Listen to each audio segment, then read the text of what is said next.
Hello! This is the IssuesWatch podcast.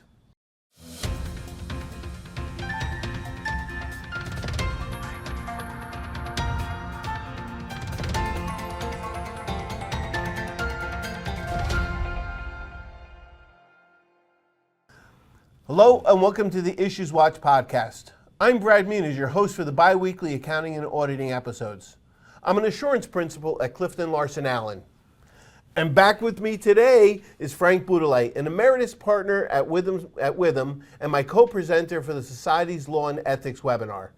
Frank, welcome back. Glad to be here. It's been a while. It's been a real long while. I think I've had other people on and everything and missed you. I do get upset when you do that. Yeah. Okay. So this episode qualifies for Nano CPE credit. If you're interested in earning CPE credit for this episode, hit the pause button now and head over to njcpa.org/nano to find out how. Quick disclaimer, the views and statements expressed herein are our own and not necessarily those of NJCPA, CLA, or Witham.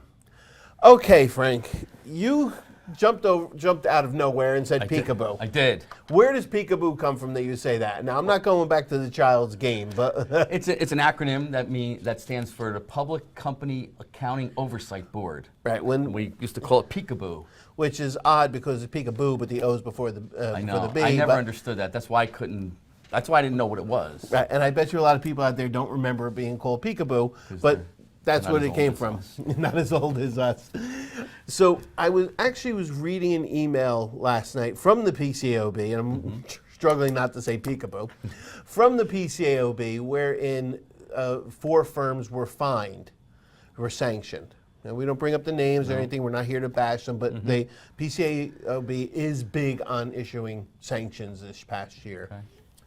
But the reason why I mention is all 4 of these sanctions related to independence and communications, order communication. Interesting. Yes. Because you know why, Brad? Why? Because they put out a spotlight. Peekaboo. Peekaboo. I think the reason they don't call it peekaboo was they didn't want it to sound like they were scaring firms. Or childish. Or childish. Right. Because it's very serious stuff. Yes. So anyway, they have a spotlight here. Inspection observation related to auditor independence. Came out in September of 24. You can go on the website and find it. So I guess that's a good spot for us to talk about today. Yeah, I just want to say too, Sure. as you mentioned, these are free. Yes. We try to mention stuff that people get that are free or available to the public. I like free.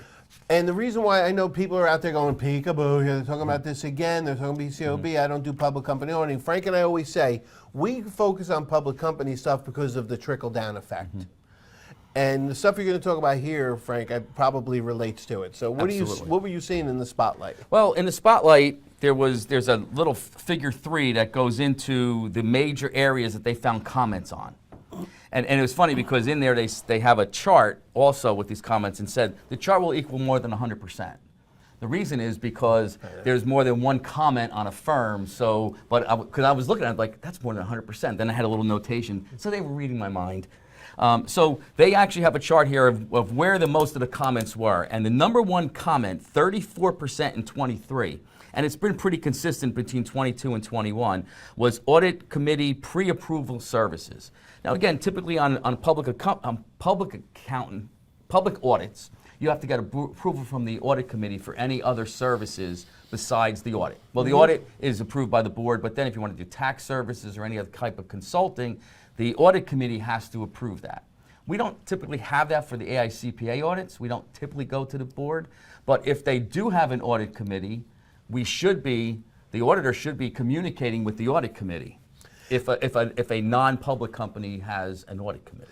And my concern about this is, and again, please, people don't tune out because this can relate, not specifically to you, but where I think that this may come in and be effective or to affect, we do a lot of nonprofit audits. I know Witham does a lot of nonprofit audits. You're dealing with the board, okay?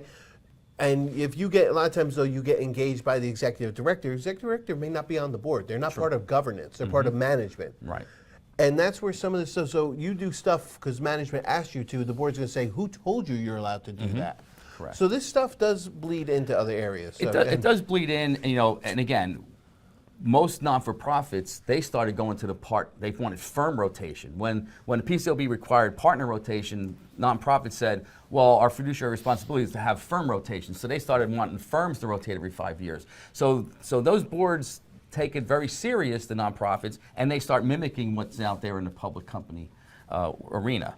So on the independents, we had that. We also have independence representations is another one. That's a big one because we do have to have independence letters in our file. So what they found, the PCAOB found that firms did not establish in writing independence policies covering business relationship with restricted clients. So the firm has to have a policy. And so if a public company, if an accounting firm like say Witham is not putting these things in place for its public company firms audits, and it's required for AICPA, I'm assuming the firms are not doing this as well.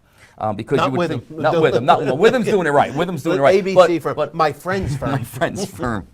So audit firm policies required individuals to certify on an annual basis. So another area, on an annual basis, you have to get the letter from all the staff that they comply. So those are the two big things on The that. big Go problem ahead. I had about the Yeah. independence representations, it jumped in 1922 from 13% Right. to 31% in 23. Yes. That's a significant jump. It's a significant jump, and I think in part because I think the PCAOB is focusing on agree. auditor independence now. I agree. They're starting to see that maybe firms aren't independent. They're taking on work they shouldn't be taking on.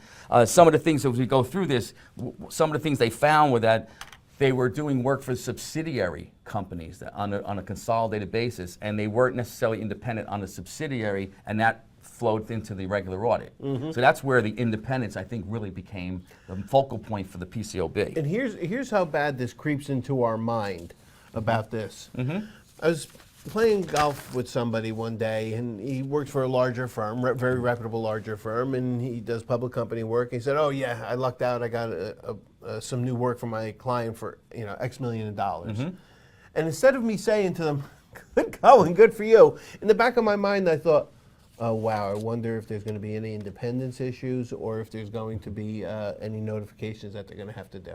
So I'm a real fun person to play golf with. No, huh? you're not. Absolutely not. I've played with you, and yeah, it was kind of boring.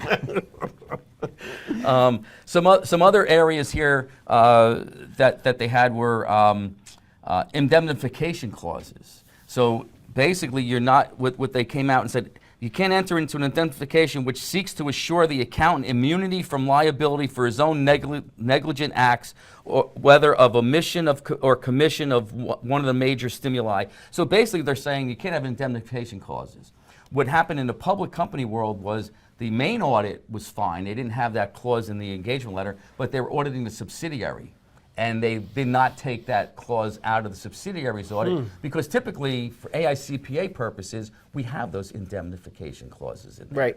A lot of times. So again, another area for AICPA, just be careful. We've started taking those out of our AICPA audits as well, because some of those companies then all of a sudden grow and become a public company, and now we're bound by the work that we did from the year before. So you've got to be very careful with that. So what's interesting about this, and we could probably just stick to this topic. I'm watching time. We could probably stick to this topic just for this session. I mean, independence. What's interesting about this is that, and I've heard about this indemnification clause, and what that's saying is some people put in there, for those who don't know, talk to John Responte about engagement letters and what you can and shouldn't have in there. John's a great guy. He's one of our members. What the people will put in the engagement letter is that we can only be held liable to the extent of our fees. Right. And the SEC is saying, which sounds really fun, interesting, good idea. What the SEC is saying is you're airing your independence if you're saying, "Oh, this is my only limit of risk." Right. So the audit won't be done as competent as it should be because I'm only responsible for the fee. Exactly. So if I screw up, that's all you can get. And what happens if you did it at the subsidiary level? Now, if you did it at the subsidiary level, it would have to be done in accordance with GAS and not PCAOB standards. Right. But that's interesting. So it'd have to be a smaller subsidiary. So, i.e., I'm auditing IBM. I'm Big Four company auditing IBM, okay? And I don't know who does. I think I do, but anyway. I come in, I do the audit, and there's a little subsidiary for paper. And I say, okay, send out one of my offices. And you go to and they do it in conformance with GAS because it's small. wonder if the PCAOB can come in and say it taints the whole audit because you had that in there. Probably. I think it would, because I think if they look at it as a whole, they don't look at materiality. There is no materiality on independence. You're either independent or you're not, so there's no materiality on it. Another area that came up, Brad, which is important, I think, is contingent fees. Now it's only 1% of firms that they found had a contingent fee issue, but I think about all the consulting with the ERC, the Employee Retention Credits that we're doing. And I think under our New Jersey law and ethics that a contingent fee is prohibited from accounting firm if it's an attest client. So AICPA purposes, if you're charging a contingent fee, you're not independent with respect to the client. And public companies, and again, when I see something happening in the PCAOB is pointing these things out, because that's where you're much more careful when you're doing those audits, because you know you're under more scrutiny. So if we're seeing that at that level, what's happening on the AICPA level with other firms? And I think that's an area that firms are kind of missing it. Right, and I guess the reason that you and I are so tuning in on this stuff and find it interesting, hopefully you do too, is because we do the New Jersey law and ethics. Yes. But it's interesting stuff. As I said, we opened this up. Notice we talk about this because I opened it up saying that I just saw in an email yesterday 4 firms were sanctioned, all of them relating to this topic. The last one I want to mention real quick, unpaid fees. Now, can you imagine that there's firms out there auditing a public company that are not getting paid before the end of the year, and they're doing the next year's audit? And they found that there's at least there was 3% in 21. 3%. Now it's only down to 1%, but still 1% of the audits that they've seen, the companies are not paying the audit firm, so they're no longer independent. That's an issue, and I know that AICPA audits have the same rules. Yep. And I know there's probably firms out there that they'll pay me, we'll just get this audit done, they'll pay us for both years. Can't do that, you're not independent. AICPA has to be collected before it's issued. AICPA or SEC, you have to have a payment plan in place before you do the audit. Yeah. So, okay. That was a lot of independence. Yeah. Okay, in closing, here are some upcoming accounting and auditing events. There's a private company accounting and auditing update webinar on October 17th.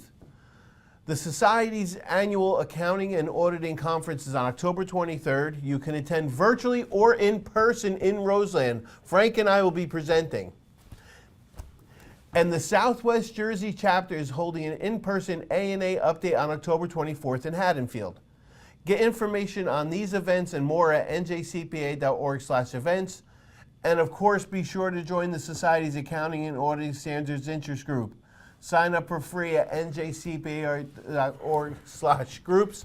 And Frank Peekaboo, thanks for being here again, Frank. Missed you. I feel very independent after today's topic. And thank you for watching or listening.